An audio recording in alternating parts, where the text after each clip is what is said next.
There's this phrase about music, which is that, I think it's something like, why has the devil got all the best tunes?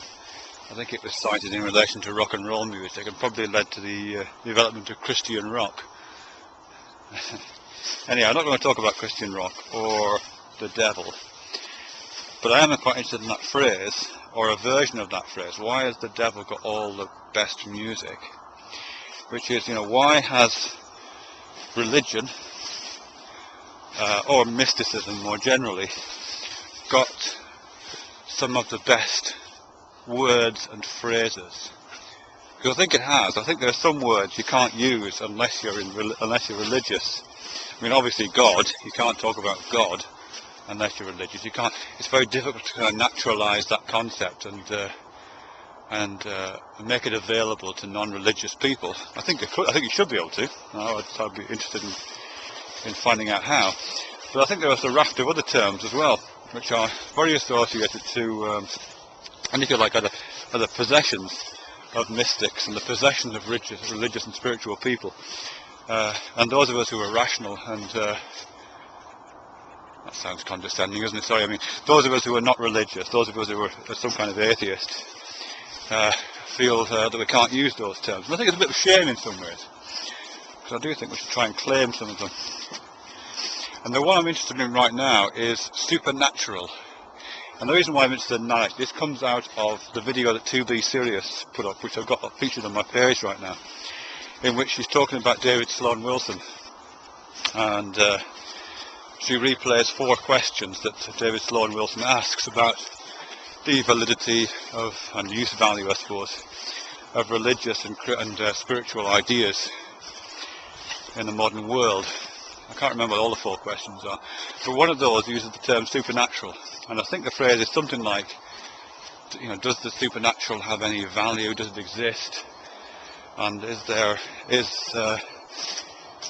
can the supernatural intervene in the natural world? Can it make changes?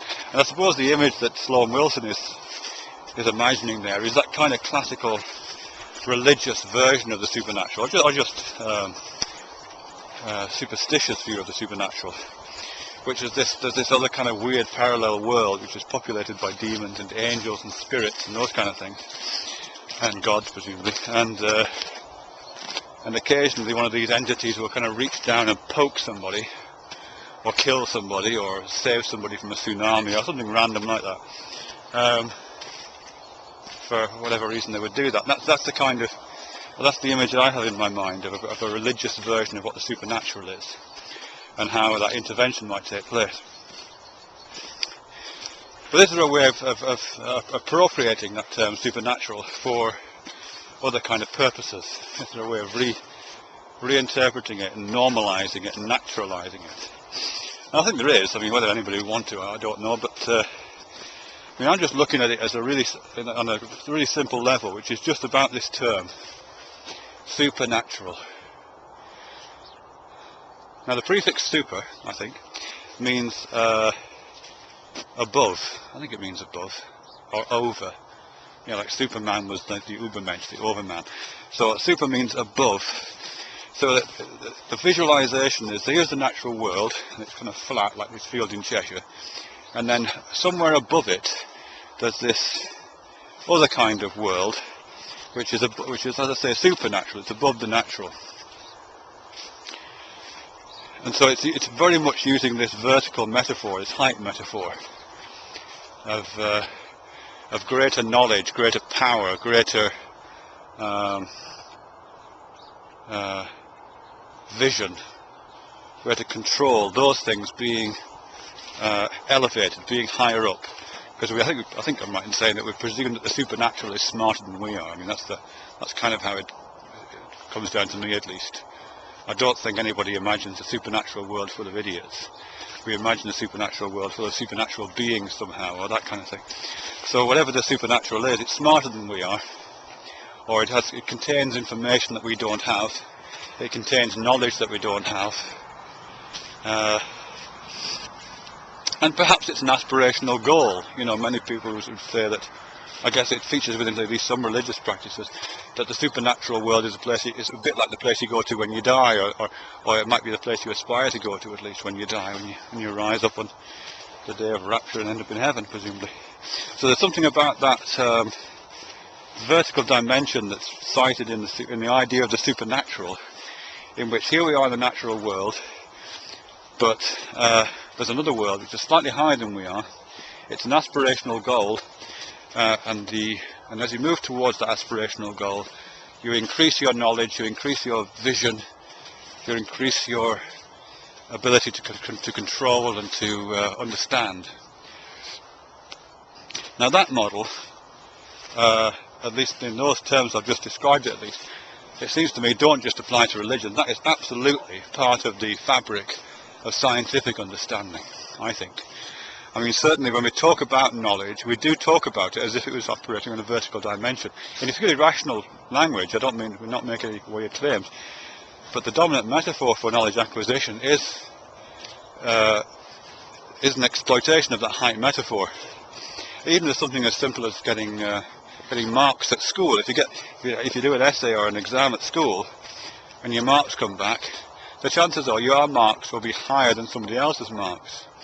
And the height of your marks is a reflection of the elevation of your knowledge. If you know more, your marks go higher, so it's assumed that your knowledge is higher. So instead of your knowledge operating on a kind of natural level of ignorance, your knowledge has entered the supernatural.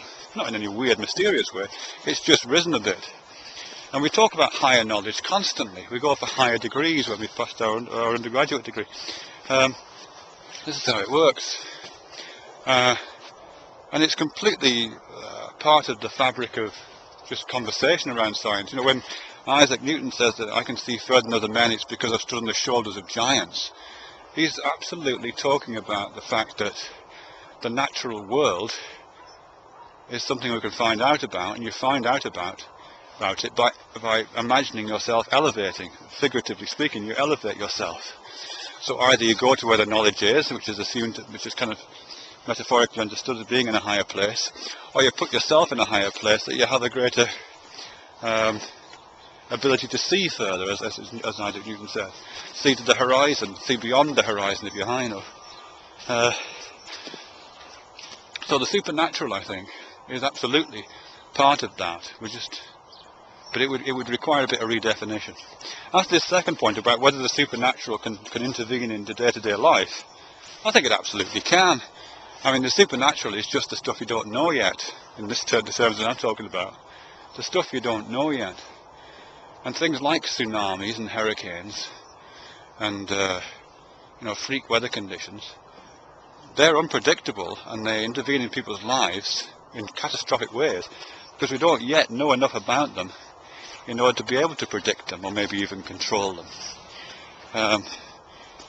If we got if our knowledge about climate conditions managed to elevate itself from the kind of natural knowledge we have now to the supernatural knowledge we would need, the higher knowledge, the elevated knowledge, then we could perhaps make life a bit better for people who live in low-lying countries. Anyway, that's all I'm saying about that, really. Just to reiterate, so David Sloan Wilson's got this idea, asked this question, which 2B Serious reframed for us, about whether there is any value in the idea of the supernatural, whether it exists and whether it can intervene in day-to-day life. I would say yes. You have to scrap this old idea of the supernatural, which is 2,000, 3,000, 4,000 years old, which is rubbish. The supernatural is now completely natural. And today's supernatural has to be populated with and conceived as the way I described it. It's a function of science, it's a function of the accumulation of knowledge and gathering greater perspectives.